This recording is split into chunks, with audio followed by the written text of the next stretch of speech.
여러분 반갑습니다. 반도체 오빠 최회장입니다.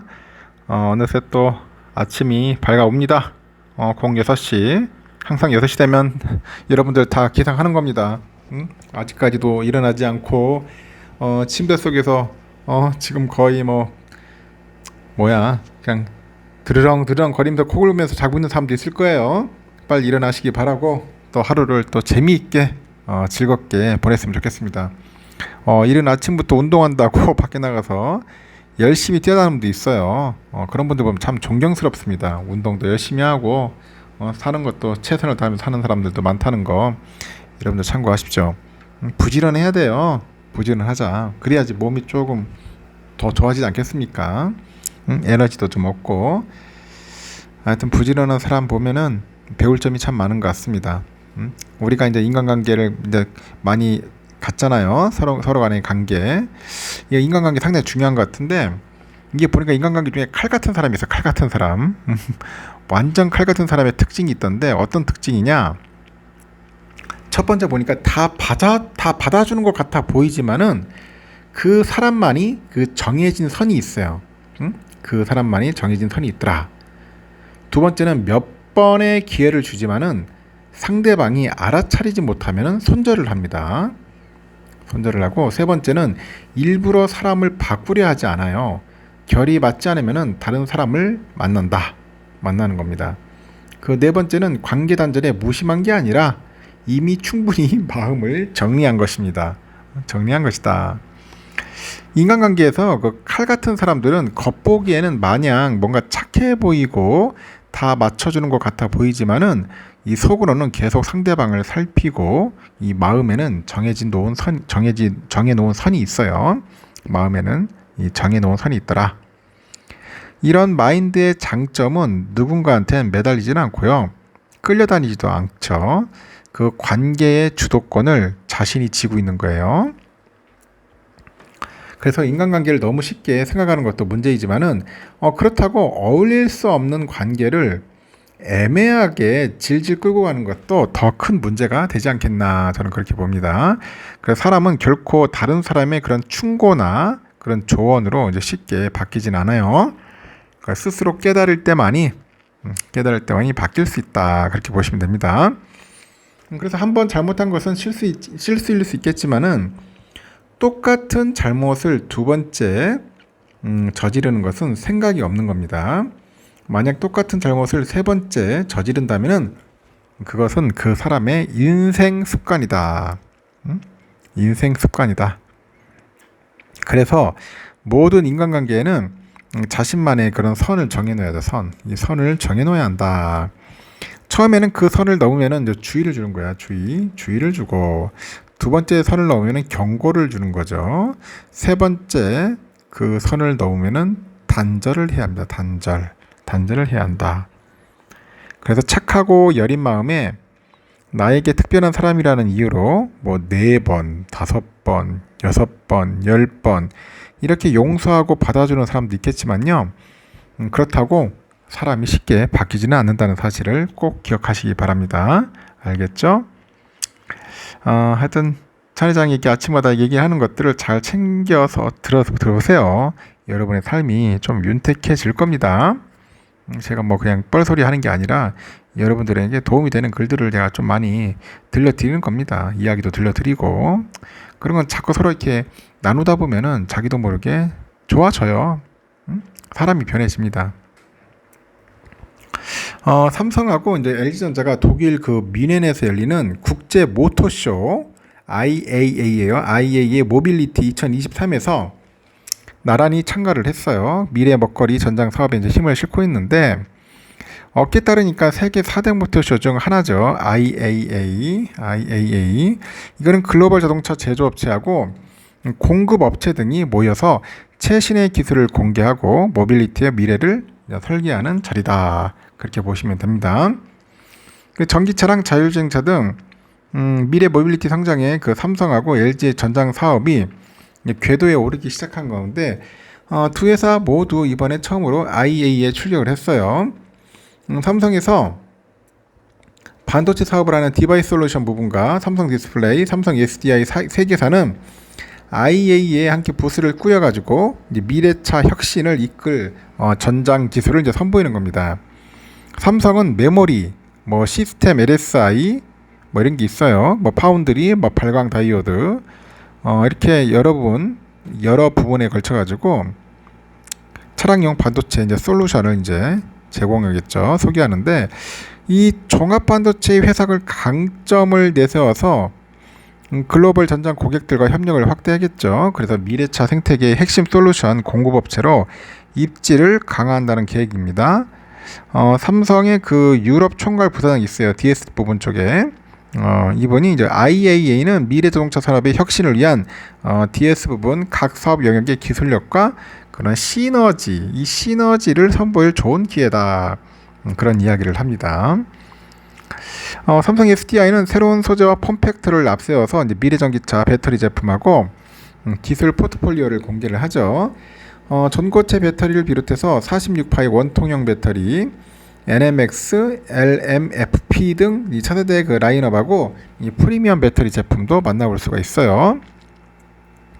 올해 처음 IAEA에 참가한 삼성 디스플레이는 차량용 유기 발광 다이오드 OLED 디스플레이에 경쟁력을 부각을 하는데 멀티폴더블 제품인 그 플렉스 S하고 롤러블하고 슬라이더블 그 디스플레이 등 다양한 폼팩트의 혁신 제품을 이제 공개를 하는 거죠. 그래서 스폰서 자격으로 이 IAEA에 참가한 그 LG전자, 이 LG전자는 이 부스는 마련하지 않지만은 처음으로 이제 국제 모터쇼 그 전장 사업 전략을 발표를 했네요. 조주환 사장이 그 IAEA 공식 개막을 하루 앞둔 4일날 IAEA 전시장에서 프레스 컨퍼런스를 열었더라고요. 미래 모빌리티 사업 청사진을 또 소개했고, 이 전장 사업이 LG전자의 주요 사업이자 성장 동력으로 자리매김했음을 CEO가 직접 전 세계에 알리는 자리였는 것 같습니다. 뭐 LG 잘하고 있네요 보니까. 그래서 조 사장은 그 LG전자가 가전사업에서 쌓은 고객 경험 노하우를 모빌리티 영역으로 확대해가지고 미래 모빌리티 생태계 전반의 변화를 이끌겠다는 그런 비전을 이제 공개를 한 것 같습니다. 뭐 LG는 이 정도로 하고 뭐 내가 LG전자 뭐 홍보하는 사람은 아니니까 하여튼 LG도 그렇고 삼성도 그렇고 아주 치열하게 하고 있다 그렇게 보시면 됩니다. 이 전장 사업을 우습게 생각하면 안 될 것 같아요. 앞으로 우리가 먹거리로서 챙겨야 할 부분이 아닌가 하는 생각이 듭니다. 그리고 잠시 주가에 대해서 얘기를 해볼게요. 요즘 보니까 그 AI 반도체 기업이죠. 엔비디아가 이제 혀를 뚫자 삼성전자의 그 외인 수급이 물밀듯이 몰려들고 있다. 그런 이야기가 있어요. 이달 들어서만 8천억대 순매수예요. 그 바이 삼성전자 덕분에 7만 전자에 복귀한 데 이어서 이제 9만 전자에까지 오를 수 있다. 그런 전망도 나오고 있다는 거죠. 증권가에서도 외국인들의 그 위험자산 선호 심리가 이제 회복하고 있고요.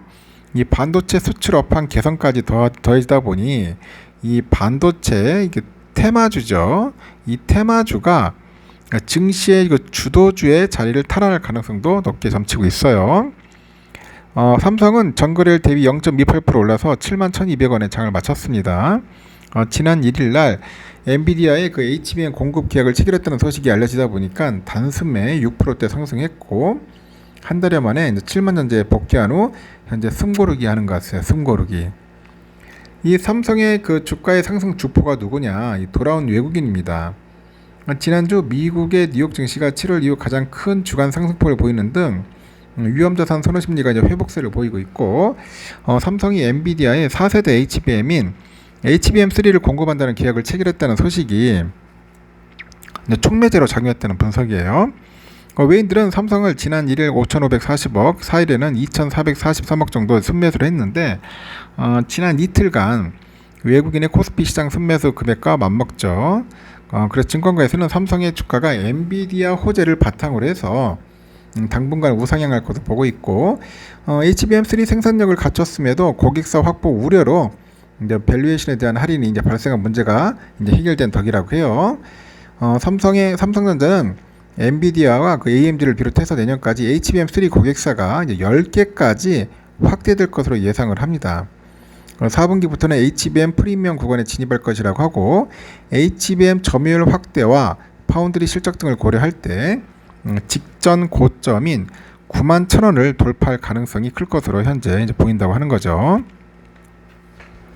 다만 외국인 수입이 유입 증가에도 증시의 전체적인 파이는 커지지 않은 것에 대한 우려는 좀 나오는 것 같아요. 시가총액 1위 기업인 삼성이 상승 흐름을 타면서 코스피 지수 역시 이틀 연속 올랐으나 폭은 크지 않았어요. 이날 코스피는 전일 대비 0.81% 정도 올라가지고 2584.5로 마감을 했고요. 2600선을 사정권에 두는데 만족해야 했습니다. 종가 기준 코스피 지수는 지난달 10일 이후 2600선을 회복하지 못합니다. 한쪽이 올라가면은 다른 쪽이 내려가는 장세가 지금 현재 반복이 되고 있고, 시장 방향성에 확신이 없다는 것인데, 이제 상승 흐름이 이제 정해져야지만이 이제 시장에 추가 자금이 유입된과 동시에 상승 종목수도 늘어날 것이라고 이제 내다보고 있는 것 같아요. 증권가에서는 하반기 반도체 테마주가 다시 이제 주도주로 부각될 가능성에 주목을 하는데, AI 모멘텀에 대한 기대가 유효한 가운데 삼성과 하이닉스가 HBM3 시장에서 주요한 공급원으로 자리를 잡고 있는 만큼 동반 수혜가 기대된다고 하죠. 이 반도체 관련주로 온기가 확산될 가능성이 크다고 해요. 주요 반도체 관련주를 추종하는 KRX 반도체 지수가 있어요. KRX 반도체 지수는 이달 들어서 1.79% 올랐고요.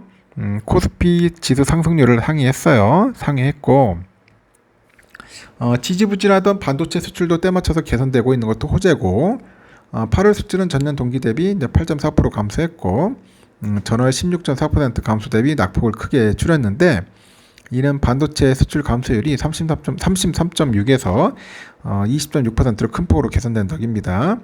8월 증시를 누르던 중국발 부동산 리스크도 중국 정부의 경기 부양책의 압력이 완화되고 있어서 증시 전반에 좋은 흐름으로 이어질 것으로 예상이 됩니다. 그래서 올해 안에 국내 제조업 경기가 크게 개선되기 어려워 보인다고 하는데, 이 반도체 부분의 재고 부담이 높긴 하지만은 이 반도체 수출액은 연초 이후 개선되고 있죠. 대중 수출도 낙폭을 현재 줄여가고 있다, 그렇게 현재 진단을 하고 있는 것 같습니다. 시원하게 좀 올랐으면 좋겠네요. 시원하게 올라가지고 한번 다들 막 괴성을 질러야죠. 기쁨의 괴성 한번 들어봅시다. 삼성전자가 이제 미국 텍사스대하고 이제 협력을 통해서 이 반도체 인재 양성과 반도체 산업 경쟁력 강화에 나서기로 했어요. 삼성의 뉴스를 해보니까 삼성전자는 최근에 UT 오스틴의 코크렐 공과대학에서 열린 이 반도체의 날 행사에서 UT 오스틴하고 파트너십을 체결해요. 총 370만 달러를 지원한다고 이제 발표를 했죠. 삼성은 현지 인력 양성 계획 일환으로 코크렐 공과대학에 100만 달러를 기부하고, 이 장학금하고 이제 펠로십 등 학교 연구 개발에 약 270만 달러를 투자할 계획이라고 합니다. 초기 계획에는 학부생 40명을 위한 장학금과 대학원생 10명을 위한 펠로우십 등이 포함되어 있는데, 학생들은 회사의 유급 인턴십 프로그램에 참여할 기회도 이제 갖게 되는 거죠. 이번 파트너십은 양 기관의 반도체의 교육과 연구 역량을 강화하고요, 미국 내 반도체 산업의 경쟁력을 높이는 데 기여할 것으로 전망이 됩니다. 구본영 삼성전자 오스틴 법인장도 우리에게는 숙련된 대규모 인력을 확보하는 것이 가장 중요하다고 하죠. 이번 기회는 양측의 협력을 강화해서 공식화해가지고 인력 수요를 해결하기 위한 전략적 계획을 더욱 발전시킬 거라고 합니다. 그래 코크렐대 학장이 그래요. 이번 파트너십 보니까 실습 학습 경험과 인력 연결을 통해서 학생 엔지니어에게 새로운 문을 열어주고 반도체 혁신을 주도하는 코크렐 연구진도 지원하게 될 것이다. 삼성과 이제 코크렐대는 오스틴의 반도체 교육과 연구 제조 분야의 선두주로서 명성을 확고히 하지 않겠냐, 그런 얘기를 하는 것 같아요. 삼성은 현재 170억 달러 이상을 투입을 해가지고 텍사스주 테일러시에다 이 파운드리 공장을 짓고 있어요. 이 테일러의 건설 중인 파운드리 공장이 약 150만 평 정도 됩니다. 5G하고 이제 고성능 컴퓨팅, 인공지능 등등 해서 이 분야에 활용될 첨단 그런 시스템 반도체를 생산할 예정이죠. 연내 완공하고 내년 하반기 가동이 목표다. 내년 하반기입니다. 하반기에 아무래도 열심히 생산하지 않겠나 하는 생각이 들고요. 또 삼성전자가 내년부터 모든 가전제품에 이제 AI 기술을 적용한답니다. AI 기술 적용하는데 이 AI 기능을 한층 고도화해 가지고 사용자의 편의성을 이전 대폭 높이겠다는 그런 구상을 갖고 있습니다. 삼성의 그 생활가전사업부에 보니까 팀장이네요. 유미영 부사장. 팀장이 부사장인데 유럽 최대 가전 전시에 참여를 한 것 같아요. 이파에 참여를 해가지고 브리핑을 갖고 앞선 AI 기술을 바탕으로 해서 더욱 고도화된 개인 맞춤형 경험을 제공하는 가전을 선보이겠다 그런 얘기를 합니다. 삼성은 우정체제인 타이젠을 기반으로 해서 AI 기능을 향상하고 올해부터 음성인식, 영상처리 등의 그 최적화된 타이젠뿐 아니라 경량화된 타이젠 그 RT에도 온 디바이스 그 AI를 기본 탑재한다고 하네요. 이를 통해서 프리미엄 가전부터 엔트리 라인업까지 모두 AI 기능을 적용합니다. 이 타이젠이 적용된 AI 가전은 소프트웨어 업데이트를 통해서 신규 기능을 손쉽게 추가할 수 있고 삼성의 스마트 TV 등 타이젠 기반의 다른 기기와도 일관된 사용자 경험을 제공하죠. 내년에 빅스비 고도화를 시작으로 해서 비전 AI로 확장할 거라고 합니다. 이렇게 생성형 AI를 가전에 접목해가지고 음성을 활용해서 가전 제어 그 경험도 향상시키겠죠. 현재처럼 빅스비가 단순히 사용자가 명령할 때마다 단편적으로 인식하는 수준에서 벗어나서 이 과거 사용자와 대화 데이터 등을 기반으로 해서 사용자가 원하는 내용을 적극적으로 파악하고 실행에 옮길 수 있게 되는 거죠. 이를 통해서 기존의 한 가지 명령만 수행할 수 있던 것과 달리 향후 2개 이상의 명령을 한 문장으로 말해도 이 자연스러운 제어가 가능할 것 같아요. 기존의 대화 기반의 명령을 이해해서 사용자는 마치 가전제품하고 대화하듯이 기능을 제어할 수 있는 겁니다. 삼성은 또 이미지 인식이나 그 디스플레이 등에도 생성형 AI를 활용해요. 다양한 배경 상황을 이해하고 이에 따른 결과를 제공할 건데 이 가전이 인식과 처리하는 데이터 수가 방대해짐에 따라서 에너지 소모도 많아질 수밖에 없겠죠. 이에 따라서 AI 관련 데이터 처리를 더 효율적으로 수행하는 전용 모델을 적용하고요. 항상 최적의 성능을 발휘하면서 소비 에너지는 저감하는 솔루션도 제공할 계획입니다. 그래서 유 부사장은 24시간 돌아도 전력이 적게 들어가는 그런 초전력 AI 칩셋을 개발해서 내년부터 탑재할 거라고 합니다. 현재 삼성의 AI 가전은 총 15종이에요. 삼성의 스마트 싱스는 3,000개 아니라 300개 이상의 파트너사가 그 기기를 연동할 수 있는 그런 생태계를 갖췄고 전 세계 연동되는 가전제품 수만 9,300만 대 달한다고 하네요.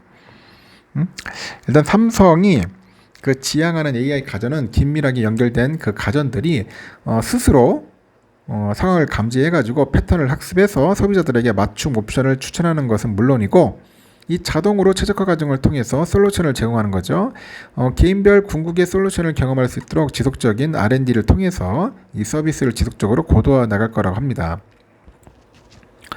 최근에 삼성하고 LG전자는 글로벌 스마트폰 플랫폼 협의체예요. HCA 표준을 적용해서 연내 스마트홈 그 플랫폼을 통해 가지고 양사 가전 연동을 목표로 협력 중이라고 합니다.